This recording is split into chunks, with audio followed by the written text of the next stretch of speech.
dosa yang tidak memiliki ancaman khusus baik di dunia ataupun di akhirat. Ya, namun sebagian ulama mengatakan hampir-hampir bisa dikatakan bahwasannya dosa kecil pun yang dianggap dosa kecil, bahkan itu menjadi sebab terbesar terjerumusnya seseorang ke dalam dosa-dosa besar.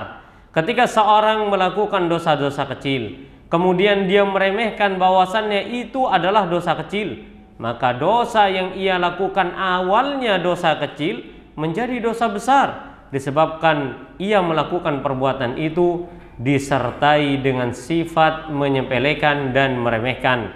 Maka para ulama mengatakan, janganlah engkau melihat kepada dosa besar ataupun kecil, karena sesungguhnya gunung yang besar berasal dari hasa, yaitu kerikil-kerikil yang kecil.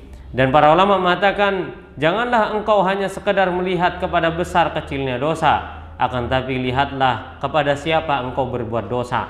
Sesungguhnya kita berbuat dosa, berbuat kemaksiatan, berbuat pelanggaran kepada Allah Subhanahu wa taala yang telah memberikan kenikmatan dan kehidupan, kepada Allah Subhanahu wa taala yang telah memberikan karunia anugerah yang sangat besar. Kepada Allah Subhanahu wa taala kita berbuat dosa. Kalaulah seandainya Allah Subhanahu wa taala berkehendak untuk mengazab kita di saat kita berbuat dosa, niscaya Allah Subhanahu wa taala sangat mampu untuk melakukannya.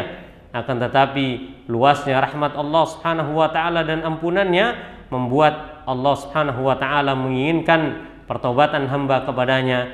Oleh karenanya Allah Subhanahu wa taala berfirman, "Fatubu ilallahi jami'an ayyuhal mu'minun la'allakum tuflihun." Maka bertobatlah kalian semua wahai orang-orang yang beriman, agar supaya kalian menjadi orang-orang yang beruntung di dunia dan di akhirat.